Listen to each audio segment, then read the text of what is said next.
Well, we're nothing if not decisive on this podcast. And literally 5 seconds ago, before we started, Griff and I decided that this would be the debut episode of season 2 of the Exit Philosophy podcast. Why did we end season 1 and kick off season 2 now? Check the calendar. It's 2024. It's a new year. Baseball, Griff, is this year.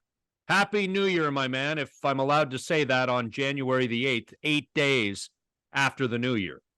Indeed you are. And we did promise our listeners that we would be on as soon as the Blue Jays made a significant move in the interim between our last episode of season 1 and our first episode of season 2. And how did that go, Scotty? Are we still waiting for it?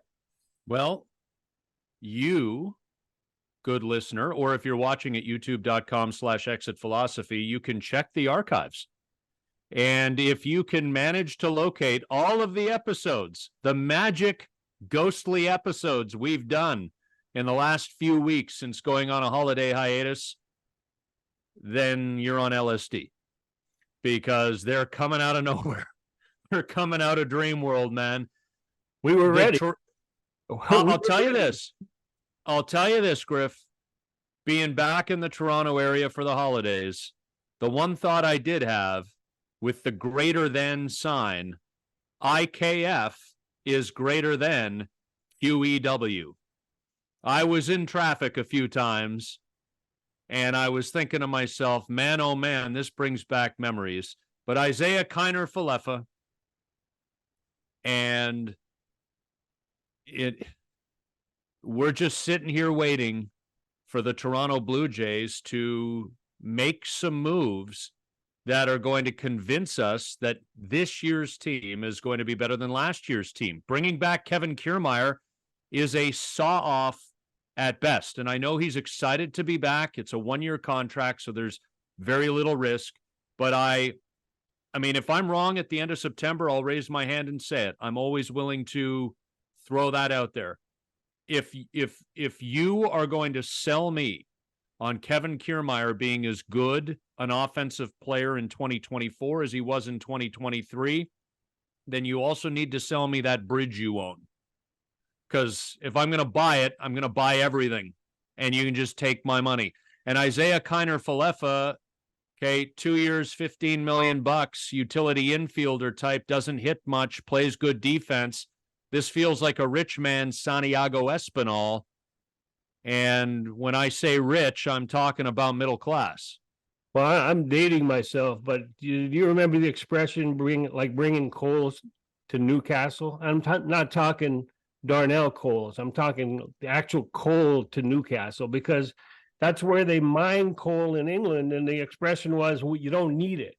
Well, Kiner Falefa is the coal, and the Blue Jays are Newcastle, and they've got Davis Schneider, they've got a couple of those minor league guys that we're talking about. They've got Santiago Espinal, and one of their 2 key signings so far this offseason is another guy just like that for more money. It makes no sense. But as far as Kevin Kiermaier, of all the free agents that left, I think that the re-signing of Kevin Kiermaier to a 1-year deal is probably the most reasonable, because originally when Dalton Varsho was going to move to center field, that left room for an outfielder who could play the corners and hit left-handed. And now it's a corner outfielder that hits right-handed, and there's more of those available out there. And Ross Atkins himself pointed out that would be the most likely signing that they have coming up is a right-handed hitting outfielder DH. And that's the type of guy that there's more than one of out there. And that's the type of guy that Teoscar Hernandez was before the Dodgers snapped him up after 3 months of being a free agent, snapped him up for 1 year, $24 million. And that's crazy. What the Dodgers are doing is crazy. They went $15 million for the 24 season. And then, of course, the Dodger thing, they deferred $9 million for, I think it's the years 30 to 38 or 31 to 39, something like that. So they can, devalue the dollar at that point, and it makes it less of a luxury tax penalty for the Dodgers coming up. But there's more of that type of Teoscar guy available. And we know how much Ross Atkins and the guys value defense, and the pitching staff loves having defenders behind them who can make plays. But I think we pointed out, or we talked about it many times, is they seem to be trying to sell the coaching staff and the changes in responsibility and the preparedness of their hitters as how this team's going to improve offensively. And I believe they need to do way more than that. Well, so look, Kiermaier seems like a very nice guy. That's not, and quite frankly, those qualifiers exhaust the hell out of me, because we're not talking about a room full of nice people here. We're talking about a baseball team that is in a contention window that is timed with Vladimir Guerrero Jr.'s and Bo Bichette's suddenly impending free agency. We're talking about an organization that has been run by the same people for now going into a 9th season.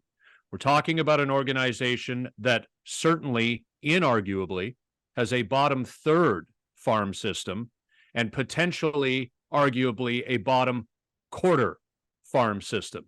And I've heard your argument and others saying, well, the Jays never got to draft first overall like the Baltimore Orioles. Well, the Tampa Bay Rays don't draft first overall. The Los Angeles Dodgers don't draft first overall. And look where their farm systems are.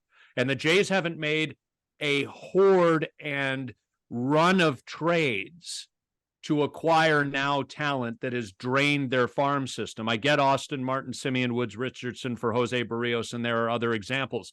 I'm just saying this farm system, for people who sold themselves on player draft, player signing, and player development, don't really have a farm system right now. They've got Ricky Tiedemann. They've got a handful of infielders. They've got some people, but it is on its totality one of the lesser farm systems in Major League Baseball. The other part is Kiermaier coming back pushes Dalton Varsho back into a corner outfield spot, certainly against right-handed pitching. And magically, is Dalton Varsho going to be one of these players who benefits from this team's sudden ability to communicate information? This team didn't know how to do that, is what we're being sold and what we're being told by the general manager and the team president. That in 8 years in Toronto, this organization did not know how to pass along both rudimentary and advanced data in words that their players could understand. Is that what we're to believe? I asked Kevin Kiermaier about that preparedness on his Zoom call after signing. I said, like, it seems to me like I'm old school, and the preponderance of iPads that players are looking at in the dugout, and the video that they're watching before a game, and then they're coming out and not scoring, not even getting on base in the first inning, and maybe the first time through the batting order. Is there something inherent in that preparedness that screwed up the 23 offense? And he knew what I was asking. He knew where I was going with it. And he said, well, I'm old school also, but I think that the iPads are, people use them to see the angle and this and that and that. But I gave him an opportunity to talk about being underprepared for the first time through the order. And he didn't buy it, but he also didn't dismiss it. He said, I know where you're coming from. And so, like, maybe it will help in that first inning and those first three. There's nothing more frustrating to Blue Jays fans than watching a first inning go 1, 2, 3 with 9 pitches. And then not necessarily that they fall behind in the first inning, but there's just no offense early in games. And I think that has something to do with appointing Don Mattingly as the associate, whatever he is. What associate?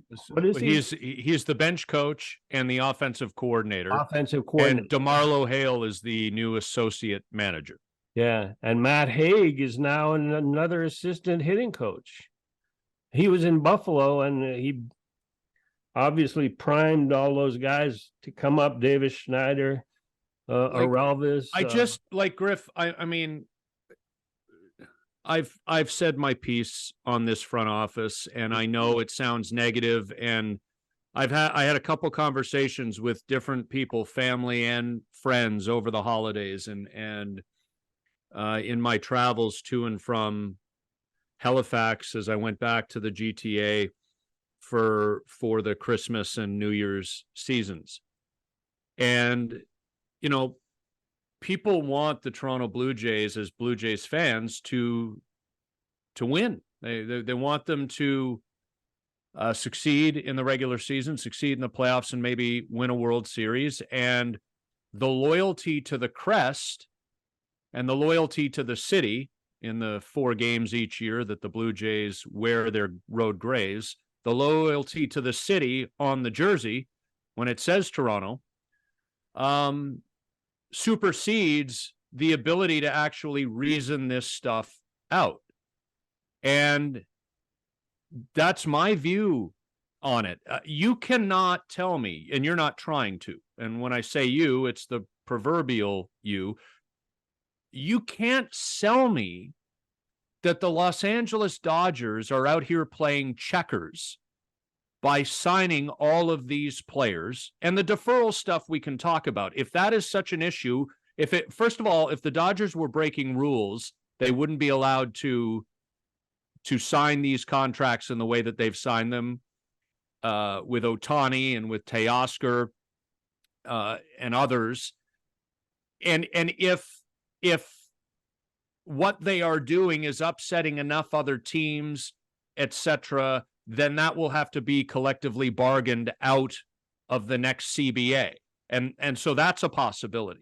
But you can't tell me that the Dodgers are out here playing checkers, bringing all these players to Chavez Ravine, and the Toronto Blue Jays are actually the team playing chess by taking Dave Hudgens and moving him down to a place he should be very comfortable in, the state of Florida, giving Don Mattingly a new title, and as much as I love DeMarlo Hale, bringing DeMarlo Hale back and saying, so John Schneider's got an associate manager, Don Mattingly has increased and enhanced responsibilities, and one coach off of last year's staff.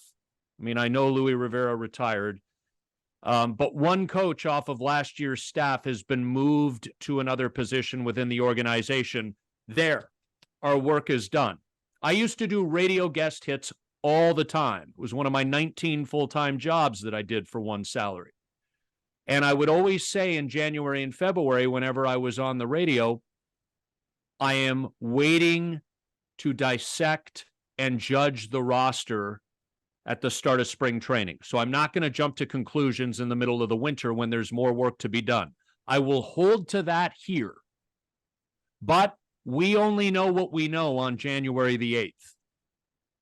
Okay, so I'm not judging this as a finished product. I'm judging what we know today.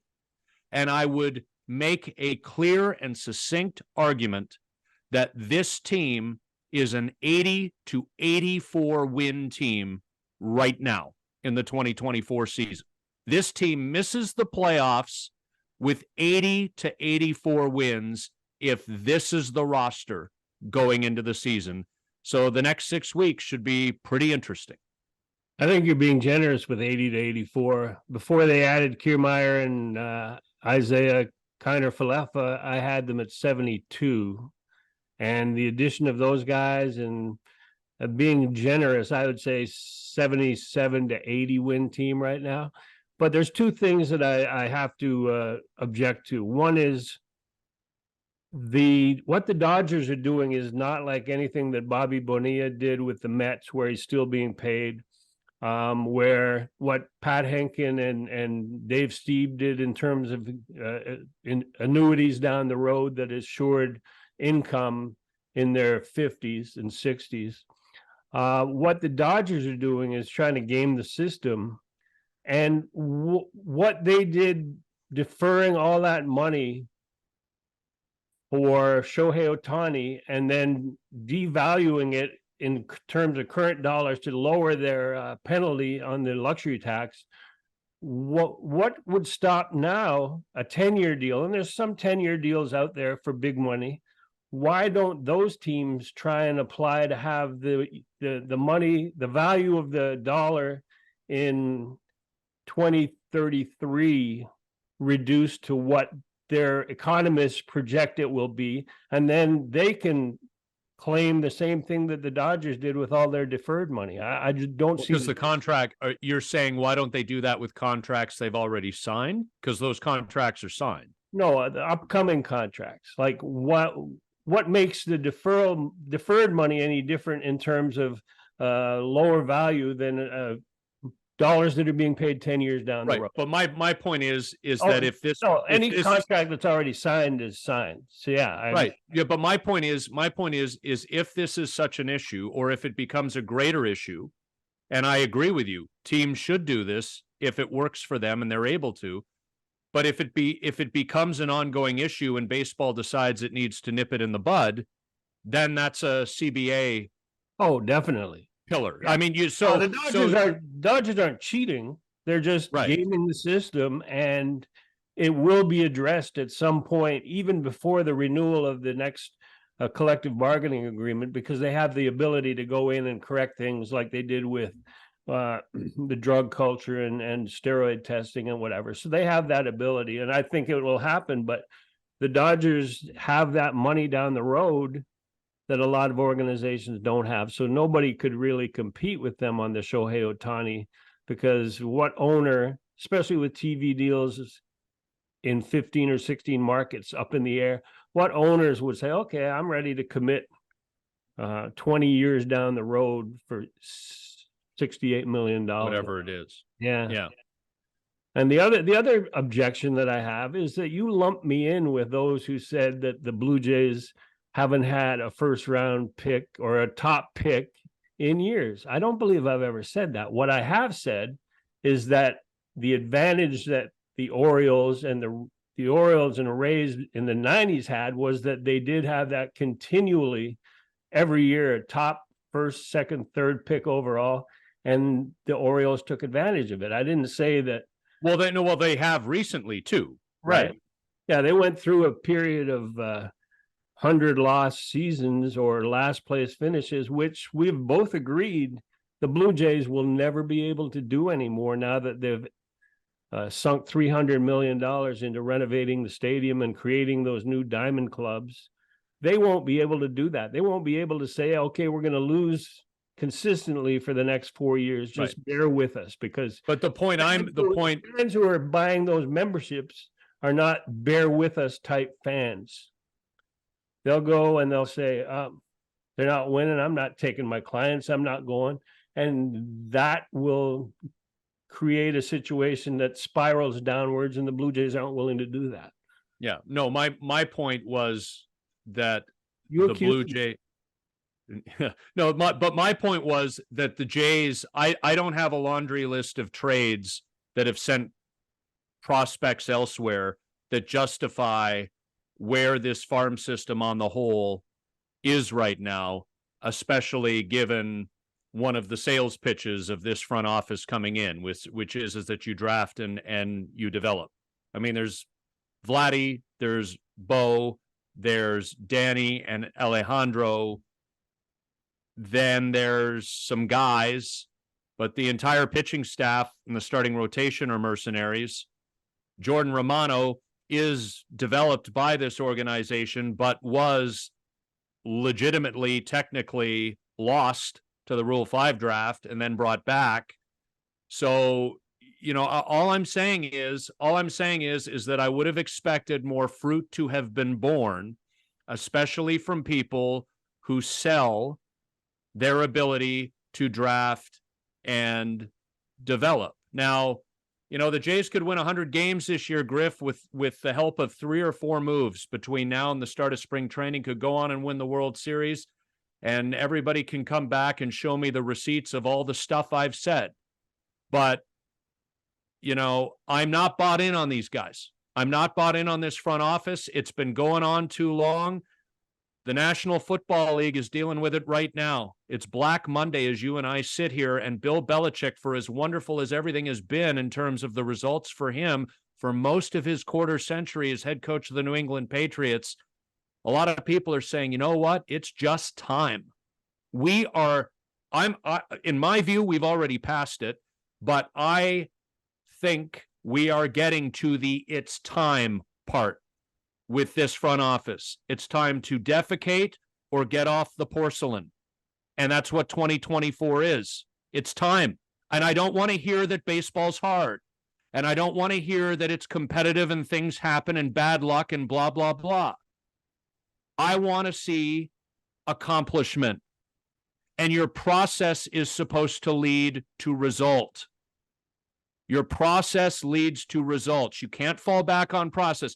And you can't do, well, you can if your bosses allow it, but you can't do the typical corporate thing, which is to make more of a problem than actually existed so that you can then solve the problem you have made more of to make it look like you're doing something. That is typical middle management, and that's what's happening here. I'm not saying they didn't have to make adjustments. Shai Davidi and others have reported on it. But the notion that removing Dave Hudgens, bringing DeMarlo Hale in, and giving Don Mattingly a greater title and a little more money, quite likely, is the fix. And Matt Hague coming in, that this just fixes the fact that George Springer is getting older, that Dalton Varsho has never really been a hitter at the major league level, that Kevin Kiermaier, a year older, is going to be as good or better than he was last year, that George Springer isn't getting older when he obviously is. Isaiah Kiner-Falefa is your starting third baseman on January the 8th? No. Thank God it's only January the 8th. Yeah. Goodness gracious, I don't see it. And I'm tired of feeling nobody's making me feel this way. I feel this way. I'm tired of feeling as negatively as I do about the people who run this team. And I'm tired of them. So I would like to see some kind of movement here in the next 6 weeks that suggests this team is on the right path, because we are watching Vladimir Guerrero Jr.'s and Bo Bichette's tenure with this team circle the drain. And certainly Bo, I'm not speaking for him, and I certainly haven't talked to him about this, so I'm not implying anything. But Bo sees stuff like this. Bo made some pretty heavy comments, if you read between the lines, after they got eliminated by the Twins. He's not down with the BS, man. So let's stop with the BS and let's get real. It's time to contend and do it legitimately, and not just because it's an expanded playoff format. Well, not just because they have all these expensive memberships to sell, and that is a big part of it. But I think as soon as Cody Bellinger and Matt Chapman sign somewhere, and it likely won't be with the Blue Jays, then I would say in the next 10 days, we're going to have something. You and I will have something to talk about. Fans will have something to talk about. And probably at best, it will be movement that creates an opportunity to win 90 games, because the opportunity to win 100, I think, has gone by the board.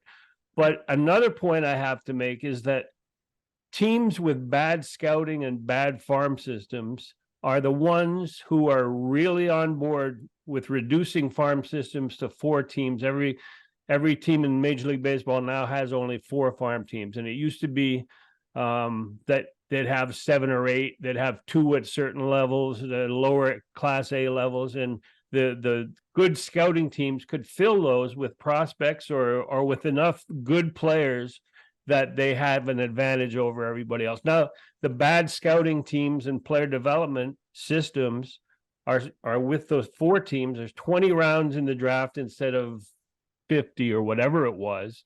I mean, look at Kevin Kiermaier. He was drafted in somewhere in the 30th. Same round as Pilar. I don't know if it was the same year, but it was like 32nd round or something. Yeah. Both So of them. Yeah. bad scouting teams don't have any information on guys like that. Good scouting teams do. So the teams with bad organizations in terms of front office scouting, player development, they're all on board with the new changes. And there is a transition period.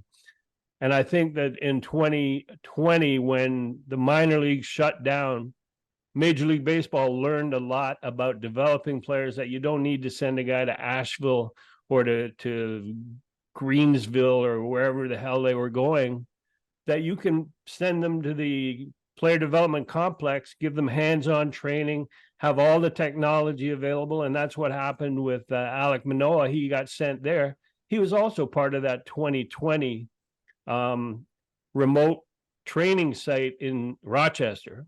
And so all teams learn that you don't need those lower level farm teams, because it drives great athletes away from the sport. If you tell a guy you're going to report to Blueville and it's a terrible facility, and he has a chance, if he goes to college, to play in a major college program, he's going to do that. So for baseball, the majority of teams that don't scout well and don't have great player development, it is an opportunity to, it's a great level or an equalizer, because now there's so many, after any given year, there's so many free agent minor leaguers on the market, guys that you may have missed in terms of your own scouting. Now you can go out and sign them, and now they're in your system, and it upgrades the level of those top 4 minor league levels: triple, double, single.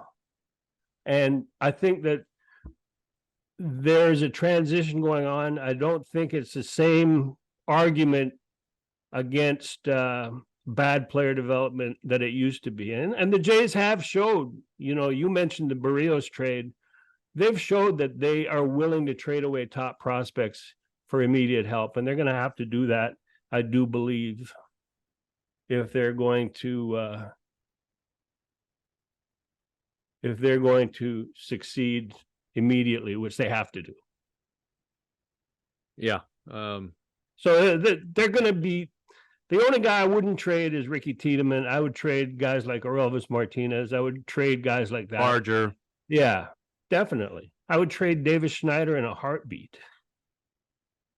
Yeah. Well, his value is arguably as high as it's going to be. I mean, our first thought, I think we texted the day of, but when they signed Kiner Falefa, it was, okay, so Santiago Espinal is out the door, right?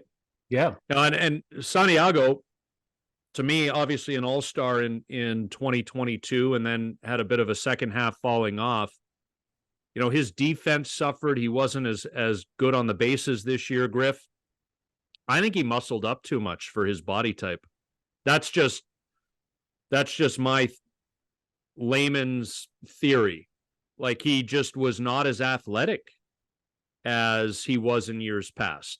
Yeah, I remember in Montreal, Larry Parrish came up in the mid-70s. It was phase 2. He was one of the first guys coming up. 75, he had a great season. 6'3", 185, third baseman, could go to the line like nobody else, and had a great throwing arm. And then he bulked up. He was one of the first guys to do weight training in the offseason. He came back to spring training for his third season at 6'3", 215. So he gained 30 pounds of muscle.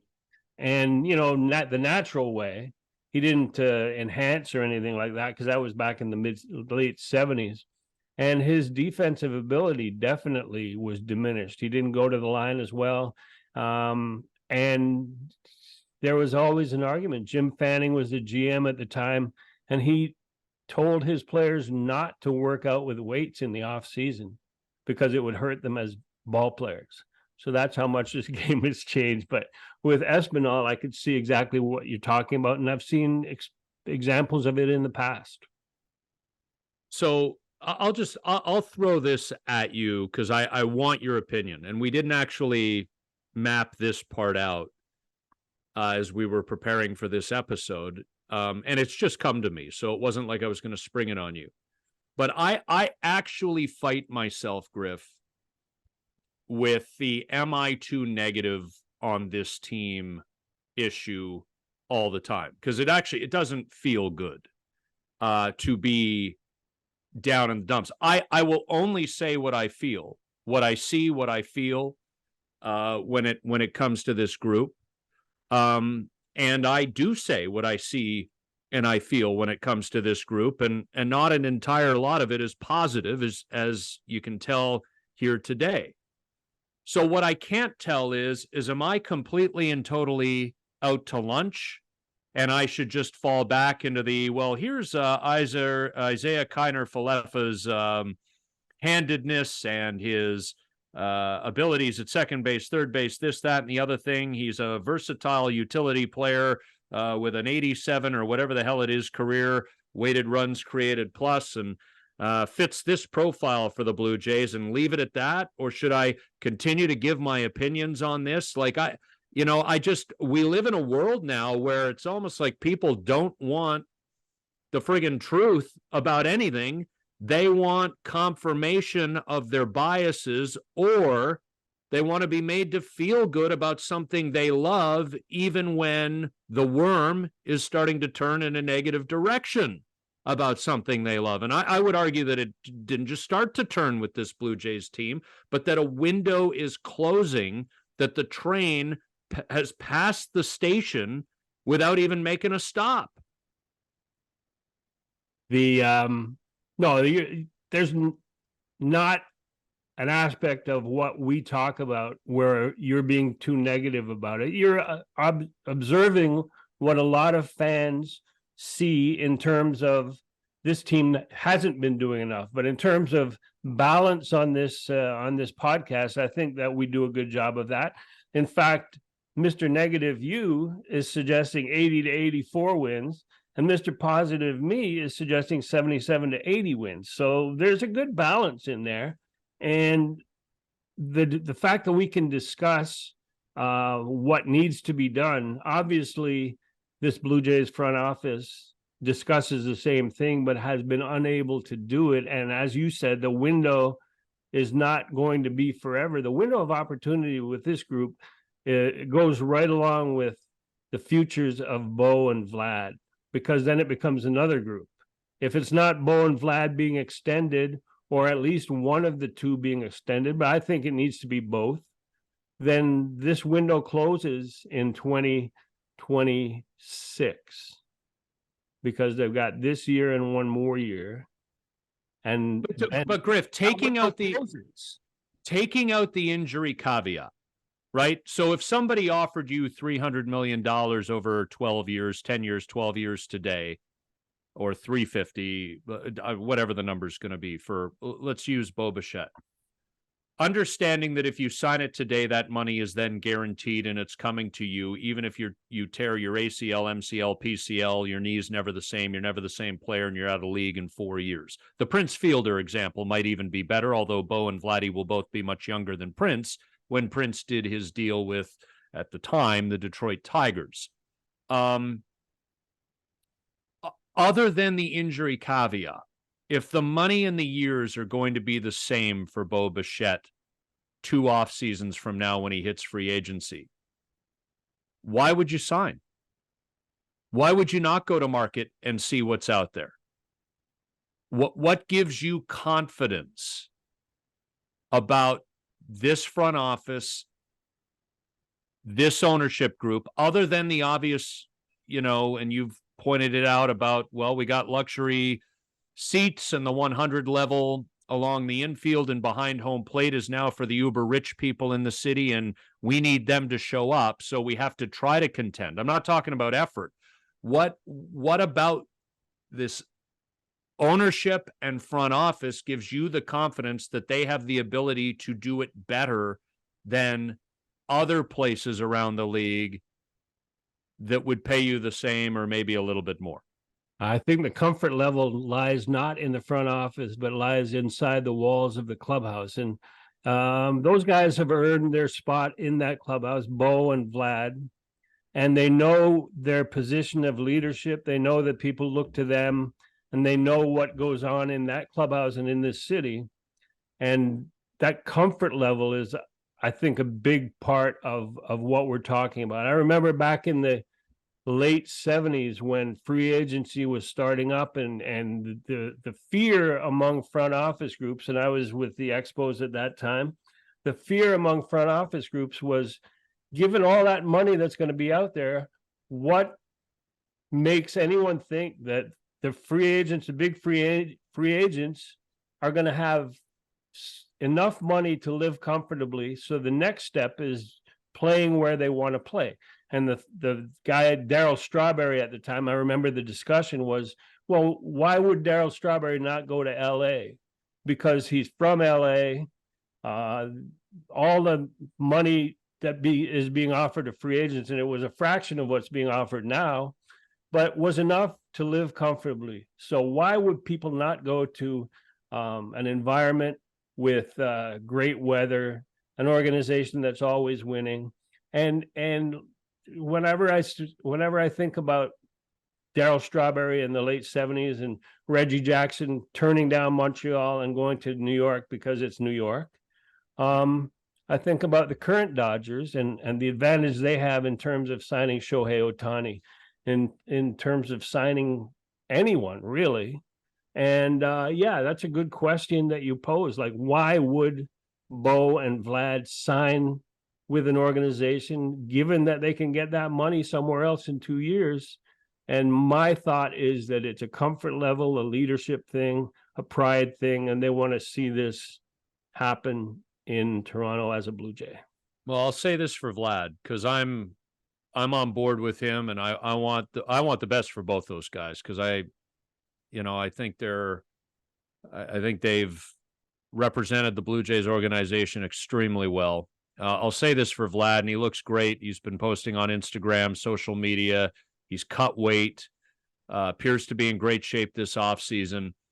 The Blue Jays, this kid has a real chance. I mean, he's going to get paid, but he's got a real chance to get really paid, Griff, because the way things are shaping up, they don't just want, they need Vlad to go from the 1 to 1.5 win player he was in 2023 back to the 6 or 7 win player he was in 2021. Like, they need him to be that guy.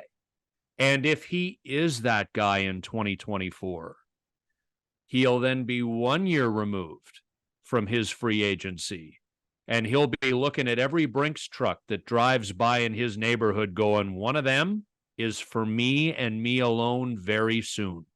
So I want him to have an awesome season. I want Bo to continue. I mean, Bo's a better defender now than he's ever been, and he can still get better. I want to see that. He's in the prime, 25. What is he, born in 98? So he'll be 26 this year. Like, he's just entering his prime. Like, I really want to see these two guys continue to grow as players. But this organization is absolutely counting on it. And maybe I'm counting on it just to get them into that 80 to 84 win window that you say I'm overshooting the mark on. Well, they do have a pitching staff that was deep enough that they went into the offseason really not needing to work on the starting rotation. If you believe in Alek Manoah. Can you count on the health? I mean, Jose Barrios has pitched 8 years and never missed a start. He's taken the ball every 5 days. So, yeah, I'd say you can count on that health. And part of the reason that they paid those pitchers who weren't 1 or 1A in anyone's rotation, part of the reason they paid them that money was because they felt they could count on the health. So if health was part of why they were signed, then good on their judgment in that regard. But I would still look ahead, we've talked early in or midway through year 1, episode whatever, 30. Season 1, baby. We're on season 2 now. We made that executive decision. But like on the pitching staff, you can't count on Alek Manoah contributing to more than what you're saying, 80 to 84 wins. I mean, he has to prove it. But a guy looking ahead to maybe years that that you would want to sign Bo and Vlad to. We talked earlier about Brandon Woodruff. Like, here's a guy who's on the IL, has 1 year of rehab, and then could return to the brilliant numbers that he posted with the Brewers. There's a guy that would be a great investment at this point.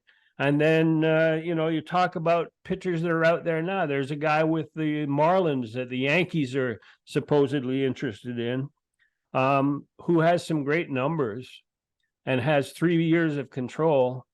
There's nothing wrong with bringing a guy like that in and creating competition with Manoah in terms of a fifth starter. I might even go to that 6-man rotation we also talked about in season 1 as being the wave of the future in Major League Baseball. And if you have the correct bodies and the right people in line, it might be the thing to do with when you have 13 pitchers on every pitching staff in the big leagues.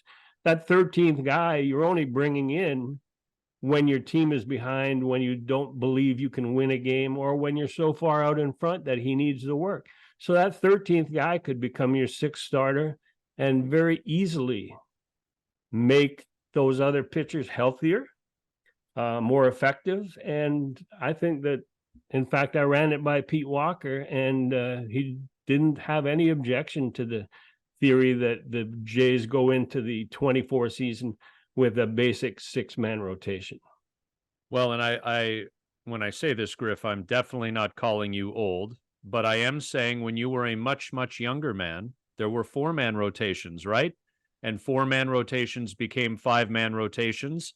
And so the evolution of the game, and we've talked about this, is that there are very likely to be more 6-man rotations. We know that over in Japan, starting pitchers pitch once a week, right? And so it has been an adjustment for some of the Japanese pitchers who have come to pitch in Major League Baseball to get the ball often on 4 or 5 days rest twice a week.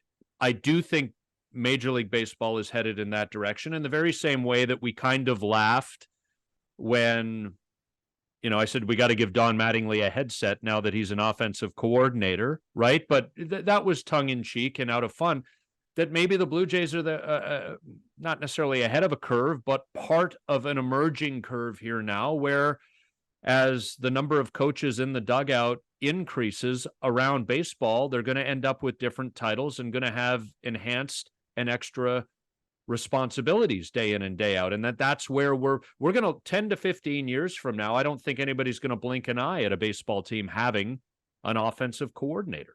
Yeah. Right. So these things just continue to evolve. I remember asking Dick Williams when he was managing the Expos back in the late 70s, when they first moved into Olympic Stadium. At the end of spring training, as in the final week, as a PR guy, I would go, "Hey Dick, are we going to go with 9, 10, or 11 pitchers this year?" People are asking 9 pitchers on a pitching staff, and that gave you, especially in the National League, that gave you a great flexibility on your bench, because at 25 guys, you had 16 position players. So you could have a base stealing specialist like Lou Frazier. I think 1 year stole 27 bases and only had like 27 at bats for the season. Mm-hmm. And you had a defensive specialist. You had 2 guys, one right, one left, who could come off the bench and you would expect could hit a home run or a double in a key situation. And so pitching has come a long way from that. And I think that obviously when you have all that money tied up in contracts in terms of millions of dollars for your starting rotation, like the Blue Jays do, that protecting their arms is a key. And it's not that they are weaker or less durable than back in the day, but you got money down the road tied up in these arms investments. And so you can't blame it on the medical staff, you blame it on the contracts. And I think that inevitably, for us to say that the Blue Jays are on the cutting edge of something, of anything, is unusual. given your view of the front office staff, but maybe we're onto something. Maybe they are on the cutting edge in terms of how to handle a pitching staff and also having an offensive coordinator with a headset, especially one who's like an MVP and a borderline Hall of Fame guy like Don Mattingly. Yeah, there was and I'm spending way less time on X, and I still call it Twitter.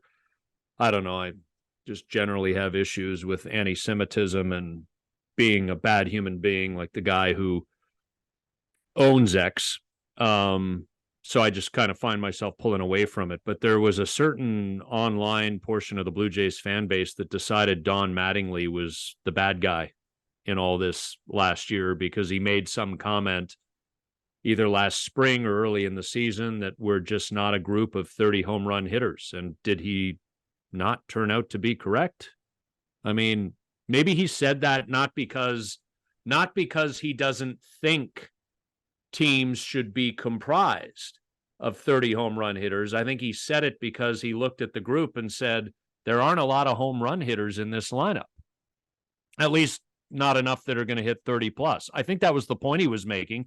And yet it somehow made him a dinosaur and an enemy of a certain portion of the fan base, when really you should be, if you want 30 plus home run hitters, you should be asking your front office to draft and develop them or sign them or trade for them. I think he re-infuriated that portion of the fan base when the Jose Barrios controversy happened and he was taken out of the game at Target Field. And I think it was Mark Shapiro who quoted Mattingly in the clubhouse, and that re-infuriated everybody who was not. And I'm amazed that wherever Don Mattingly has been a manager in LA or Miami, that the fan bases there are not high on his ability to manage. So the belief that he was going to take over from John Schneider was met with somewhat of guffaws from the fan bases in the two markets that he has been a manager. Yeah, and like we weren't close enough to it to be able to assess that. What I do remember about Mattingly's time as manager of the Dodgers is there was just never enough pitching. And he was always leaving Clayton Kershaw in too long in playoff games, but that's because he didn't have anybody to get from Kershaw to Kenley Jansen. And then the Dodgers would ultimately fall short and whatever. The one thing you could say about Miami is why weren't they ever able to piece it together when they had Stanton, Yelich, Real Muto, and the fourth one that I never remember. It's like on Seinfeld, Domingo Carreras and the other guy, the three tenors. But they had the four. Was it Marcelo Ozuna? Yeah, you're right. Yes, that could be it. But yeah, they had like I remember Real Muto, Yelich, and Stanton, and maybe it was Ozuna, and they just couldn't. But they didn't have the pitching, and they also suffered the horrific tragedy of losing their ace Jose Fernandez that we often forget about. And you know, much like the Royals with Yordano Ventura, that changes the course of a team. That's about the 100th thing on the list of 100 things you would worry about when a life is lost so young and so tragically, but it does have that effect on the baseball operation. And so they just weren't ever able to really get it going. And I think that that's what's held against Mattingly, is that he just did not have enough success in the Miami portion of his tenure, because that lasted 7 or 8 years. But I just never understood the Don Mattingly is the enemy thing here. Don Mattingly's forgotten more about hitting in a day than most of us will ever know in our lives. My view on it. Before we wrap up season 2, episode 1, it's been a while since we were on. We're all looking forward to spring training, but for me, this weekend was really the first time that I said, wow, baseball is not far away, because I was watching the Tournament of Champions, now the Century Open from Maui, and like it's 5-hour time difference. The golf was still on at 8:00 at night, and in that beautiful, warm, temperate environment, in an area that is still recovering from those wind-driven fires that destroyed half of that island of Maui. But just watching that golf, it was like serenity now. We're ready. We're ready for spring training to come along. It also reminded me of my one trip to Hawaii for the winter meetings in '83, I believe it was, and that's how long ago it was. Is that I had two jobs to do as a PR guy addressing the PR group. First was the magnificence of the fax machine and how it was going to save the industry. That was topic number one, and topic number two was the gathering cloud of cocaine over baseball, and it was immediately following how we had handled the Tim Raines situation in September of '82, and then with his assignment to a rehab in Orange, California, and so my job was to address the group and to say, hey, this is not just a Kansas City Royals. I think they had a problem. This is not just a Royals and an Expos situation. This is going to affect everybody. And there was a Pittsburgh Pirates problem too at some point. There was a Pittsburgh Pirates, but I don't think it had happened yet. I mean, they had a clubhouse situation that involved a lot more, and I think that was the base. Like, I walked in on the Pittsburgh Pirates mascot, the parrot, snorting coke in the bathroom. That's how bad their situation was. The mascot was snorting coke. With the parrot nose on? No, he had the head off. He had the big web feet and not web feet, pointy claws and stuff. But he was like wasted, and I went, uh-oh, there's a problem here.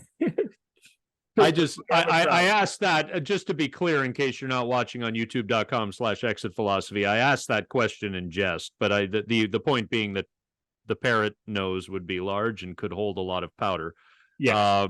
But there you go. Okay. So he was doing blow in the bathroom. That's a good look. So that was my two topics, the fax machine and cocaine. And could you fax cocaine? No, not yet. Okay. You also, could fax invoices. The other thing I remember about Hawaii in that winter meetings is my attempt to run to the top of Diamond Head from the hotel at 6:30 in the morning to show that I was an athlete. And it's so 83, I would have only been 29. So I should have been an athlete at the time. You're in the prime of your athletic career.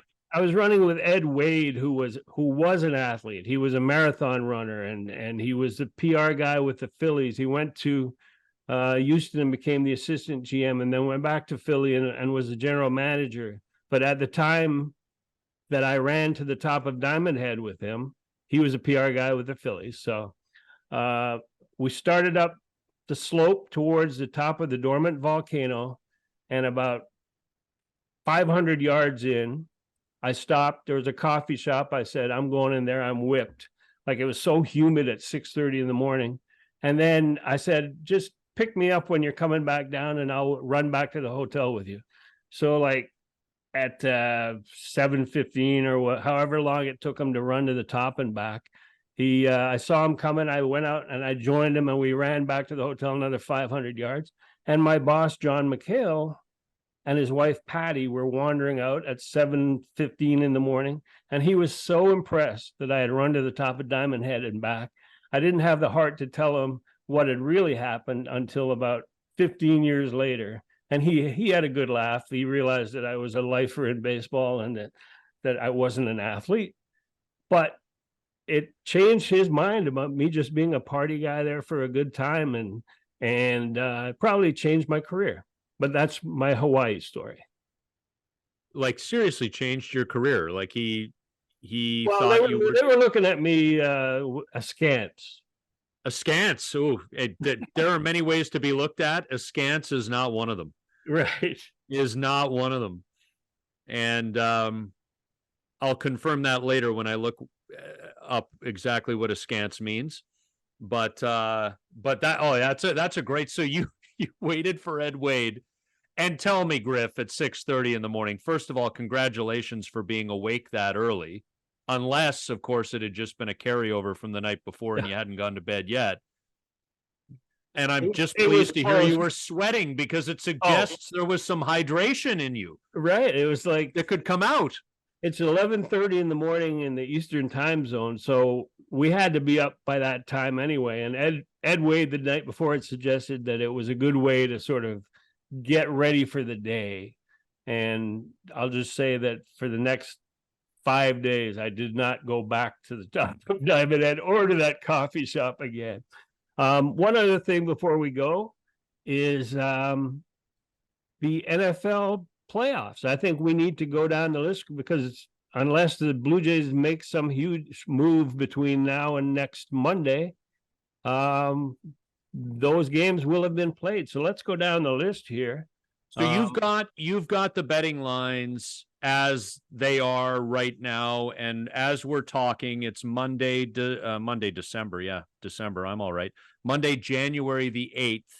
And I'm looking at the clock. It's 1:12 Atlantic time, so 12:12 Eastern time. So these are the betting lines right now. Obviously, they could move, but we're going to make our picks. We're not experts, so don't hang it on us if your crap doesn't work out because you took our picks. But I'm going to make my 6 picks. By the way, I'm very happy my 49ers are off next week, so I don't have to be an insane person until the weekend of the 20th, 21st, when they host the lowest remaining NFC seed in the divisional round of the playoffs. There you go. And in the AFC, obviously, it's the Baltimore Ravens who get the bye. So the Ravens and the Niners, who are really picked as the 2 favorites to go to the Super Bowl. But let's go down the list. I got the lines here. The Browns are giving 2.5 against the Texans in Houston.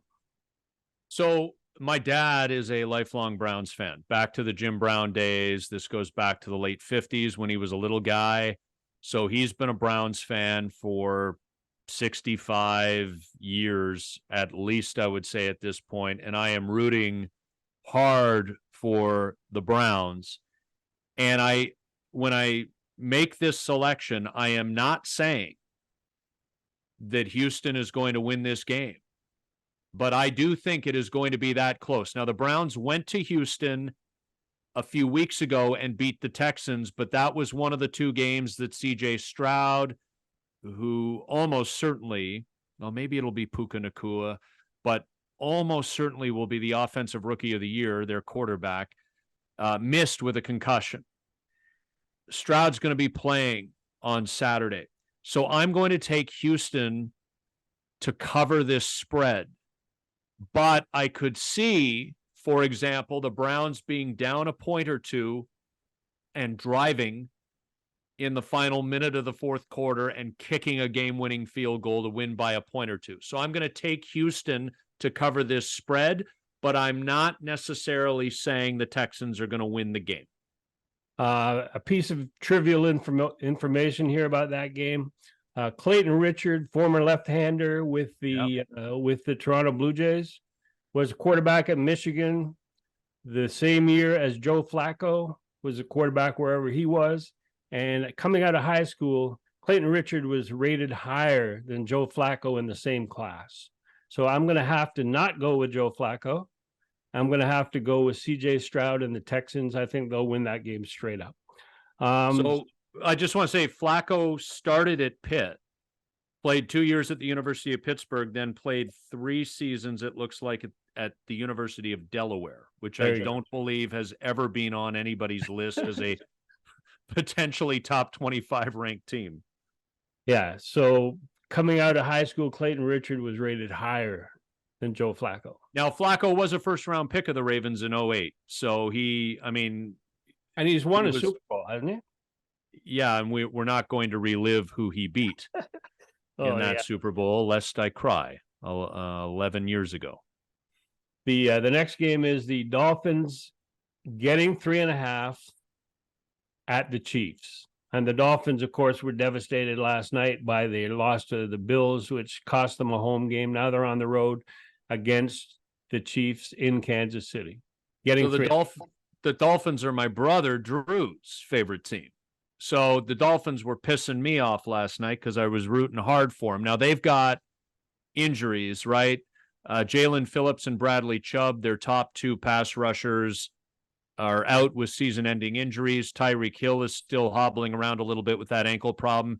And the Dolphins didn't have their top running back, Raheem Mostert, or their second best wide receiver, Jalen Waddle, who would be the best wide receiver on a lot of teams, in last night's loss to Buffalo. Let's hope that some of those guys are back. What I was encouraged by was their ability to force Josh Allen, who can be prone, but their ability to force Josh Allen into some turnovers, 2 interceptions, and a forced fumble last night. We know Kansas City's offense has had a lot of issues. So I am, again, like I was with Houston, not suggesting that the Miami Dolphins are going to win this football game, but I am going to take the points. I'm going to take the Dolphins. This could be a field goal either way. I'm not the biggest Tua Tagovailoa fan. I'm still pissed off that the Dolphins gave up a game-tying special teams punt return touchdown in the fourth quarter last night. Nothing irks me more than when special teams screw things up for the team I'm cheering for. But I do think this will be a close game. And so I'm going to take the points here like I did with the Texans. I'm fascinated by Tyreek Hill going back to Kansas City to play a playoff game. So he'll be inspired. You know, it is funny, Griff. It is funny that the Chiefs hosted the Dolphins in the regular season, but that game was in Frankfurt, Germany, and was a home game. So Tyreek actually has played a road game against the Chiefs this year, but just not at Arrowhead. So it'll be great. Springtime for Tyree in Germany. But you know how I feel about Alabama quarterbacks, and Tua. There hasn't been a great Alabama quarterback for me since Joe Namath. So that's going back. Do you consider Jalen Hurts an Alabama or an Oklahoma quarterback? Because he did transfer, right? Yeah. I consider him Alabama, born and raised. And okay. So he's also, when we get there, not a guy that I'm looking at. But the Chiefs, they may have Travis Kelce having already booked his Eras tour ticket. And he may want to join that tour early with Taylor Swift, but I'm still going with the Chiefs. They'll find receivers who don't drop the ball, catch the ball, and with the defensive injuries that the Dolphins have, I'm going, and the home field advantage for the Chiefs, I'm going with the Chiefs. Next one is weather advantage for Kansas City too. The Bills minus 9.5 at home against Pittsburgh. TJ Watt's out with an MCL strain, one of the best edge rushers in football, if not the best. This isn't close. Lay the points. Bills by at least a touchdown and a field goal and probably more. I'm taking Buffalo. Yeah, I'd have to agree with you on that. Pittsburgh's not going to score a lot of points. Who knows what the weather will be like. But to me, that the roller coaster that is Josh Allen is going to be climbing for this game, and later in the playoffs, who knows? But I don't think that the Steelers are just happy to be there. Hard to say for a Pittsburgh Steelers team with the tradition they have, but I think that it was mission accomplished for them making the playoffs and finishing above 500, and they can't match up. Especially with Mason Rudolph if he's quarterbacking. Well, and the Watt injury, which was horribly unfortunate because his left leg was planted and he got run into by a teammate making a play yesterday, and you saw the hyperextension. It's a strain of the MCL. So it's probably at least a couple of weeks at best. So no TJ Watt. I mean, I just don't see it for Pittsburgh. Yeah. The next one's the Cowboys minus 7.5 hosting the Packers. So this is 2/3 of the axis of evil for me, the diehard 49ers fan. The Seattle Seahawks are the other part of that trifecta. Dallas has been awesome at home, undefeated at home, dominant at home, and I do think they're going to win this game.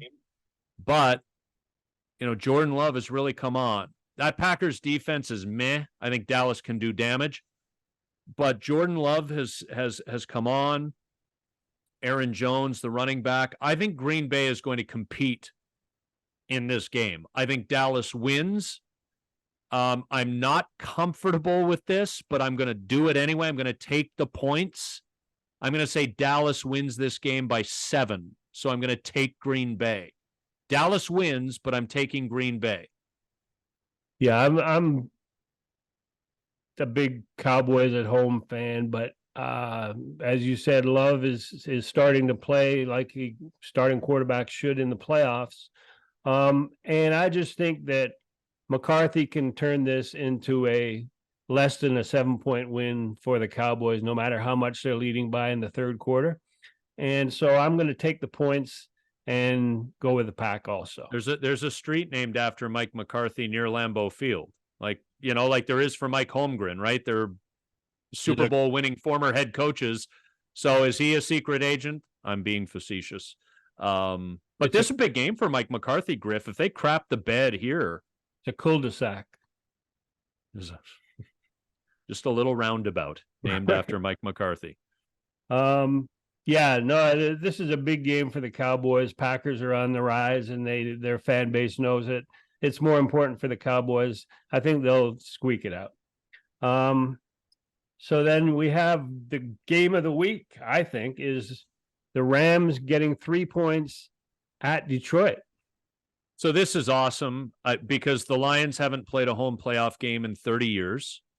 And their first home playoff game since they were in the NFC Central. The NFC North didn't even exist the last time the Lions played a home playoff game. And this is the first ever playoff game at Ford Field because it was the Pontiac Silverdome. The last time the Lions played a home playoff game is against the quarterback who was the face of their franchise through the 2010s, Matthew Stafford. And the quarterback for the Lions is the guy for whom Stafford was traded, discarded by the Rams, justifiably, but Jared Goff. So there's a lot on the line here for those two guys. I see a lot of holes in the Detroit Lions defense, and the Rams have an excellent running game, and Stafford with his two receivers, Kupp and the rookie Nakua, can certainly sling the ball around. And Matthew Stafford is known for his arm angles and different things. He's had an awesome year. I think there's an argument to be made that Matthew Stafford is the most valuable player in the NFL. I know it's going to be a Lamar Jackson, but when you look at the youth, because of the salary cap issues that the Rams have had, the lack of draft capital because they really went all in to win that Super Bowl 2 years ago. When you look at the youth and some of the salary cap issues, Matthew Stafford being healthy again this year and the fact that they're in the playoffs, Sean McVay is also an excellent head coach, is really something. But I'm not with Green Bay, I'm not 100% comfortable, but I am going to take the Lions to cover this spread. I think the Detroit Lions, it might be a one-score game, but we're only asking for a field goal here.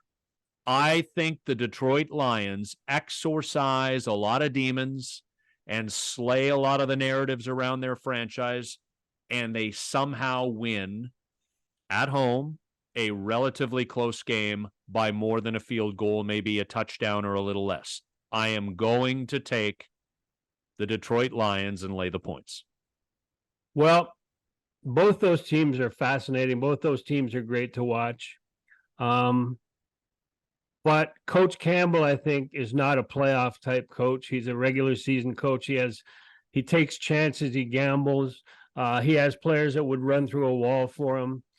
But this isn't a situation where this isn't like one loss. Well, we'll get him next week, which they did this past season-ending week. This is a situation where he's going to do something dumb during the game, and I'm taking the Rams and the 3 points.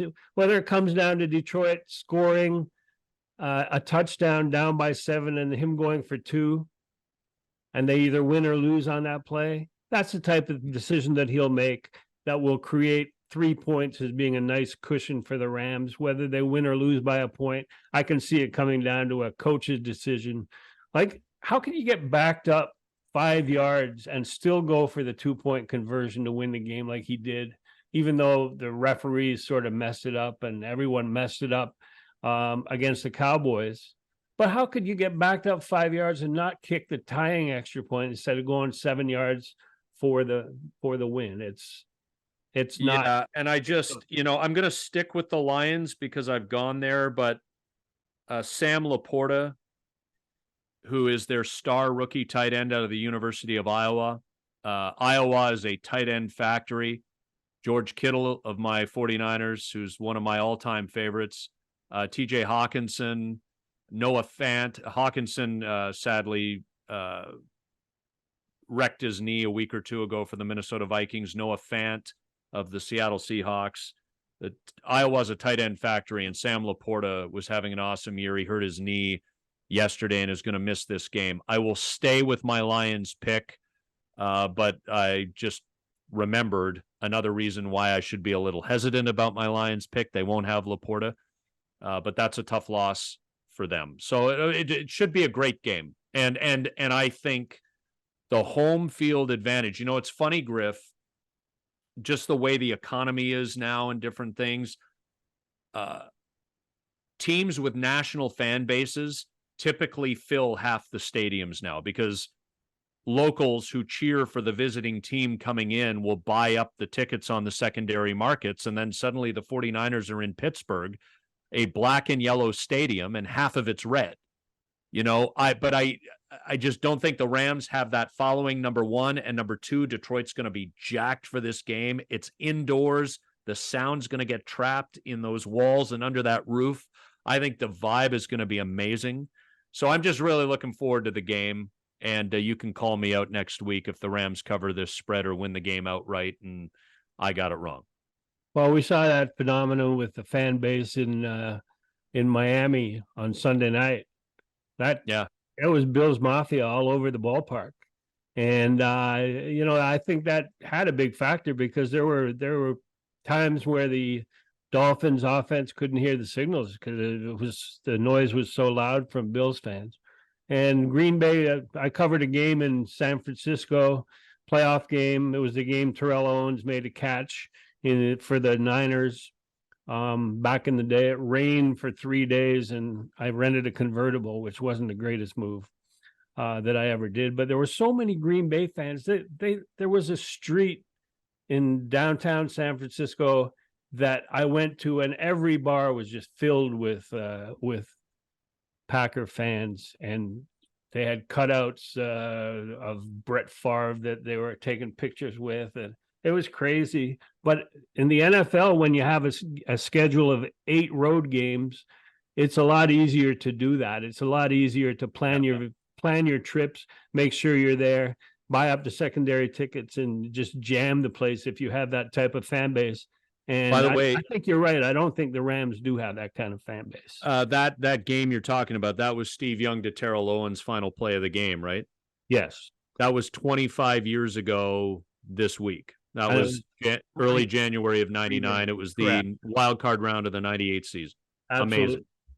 Yeah, they said we can get you a convertible for the same price as your subcompact. I said, yeah, I'll take it. I went out. I hadn't been outside because the flight had just landed, and I went to their car rental counter. I went and got my convertible. There were like 150 convertibles, and I looked up and it was pouring rain. And I said, damn, Avis, that's exactly why they're trying to push this on me.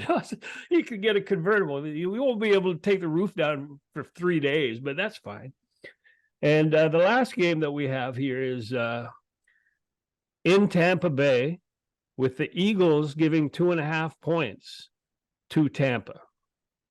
So when I say this, there's a part of me that could see the Eagles winning this game by 2 scores, like 10 points, as bad as it's looked. But, and call it personal, whatever. Nick Sirianni with that stupid visor. I just, Griff, I'm not going to go on a rant here. I got something about visors. Like, you're not golfing, and it's also January. Your hat, it needs to be covered. Why are we wearing visors? You look like a dummy, and then you stick that pen down the side. You got your coffee runner, though, Big Dumb, back on the sideline now after he decided to play bouncer with an opposing NFL player, Dre Greenlaw, a month ago. His suspension is lifted because it was only for the rest of the regular season. So Big Dumb is back on the sideline. I am going to take the Tampa Bay Buccaneers, even though there's a part of me that wonders if the Eagles could actually extend their season for a week. When they start playing, if they got to go to play the 49ers in the divisional round, I think it would end there for them. If they have to go play the Cowboys in the divisional round, I think it would end there for them. But I am going to take the Buccaneers just because I cannot in good conscience go with the Philadelphia Eagles for a variety of reasons. So I'm gonna take the points, and I'm rooting for a Buccaneers victory in this game as well. There's not maybe logic behind this other than the Eagles have looked atrocious, but we also know that looking atrocious for 4, 5, or 6 weeks leading up to the end of the regular season can change on a dime in the playoffs. The Eagles should win this game, but there's a lot of shoulds with this Eagles team. They have holes in the second and third levels of their defense, the linebackers and the secondary. They are a beatable group, and they're a bad body language team, and their head coach wears a visor. I'm taking the Buccaneers. Well, I got to take the Bucks too, and the 2.5 points. I think they'll win the game outright. Baker Mayfield is one of my favorite quarterbacks coming out of school. The other guy's got an Alabama background as a quarterback, and I don't like that. We've discussed that already. And the Eagles are just not, I mean, they're not playing well. They're not playing well on the road. Tampa Bay is a good story. They've got some good defenders that can maybe not handle that push with Mike Evans can still play, man, for Tampa Bay. And so I'm taking the Bucks and the points at home. Baker Mayfield, at least this round, and we'll see how far it goes. We'll talk about the matchups next week. But that being said, we may have to get together. My prediction is that we will have to get together and talk a major Blue Jays announcement before next Monday. So, Griff, I'm telling you right now, if you keep predicting this, eventually you will be right. You predicted it a month ago. Yeah, and I just don't. I thought that they really had to make a push to sell those season tickets for those private clubs, and to do that, they had to get over the disappointment, the fan disappointment of Shohei Ohtani not being on that flight from Orange County, and that they had to do something serious and something quick. But clearly, I'm not in that front office anymore.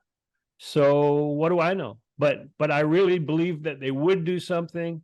And now I'm predicting it again. And it relies on Cody Bellinger and Matt Chapman and Scott Boras. And once that happens, I think that the floodgates will open, and the Blue Jays will go from what you predict is an 80 to 84 team to a 90-win team and a fringy wild card.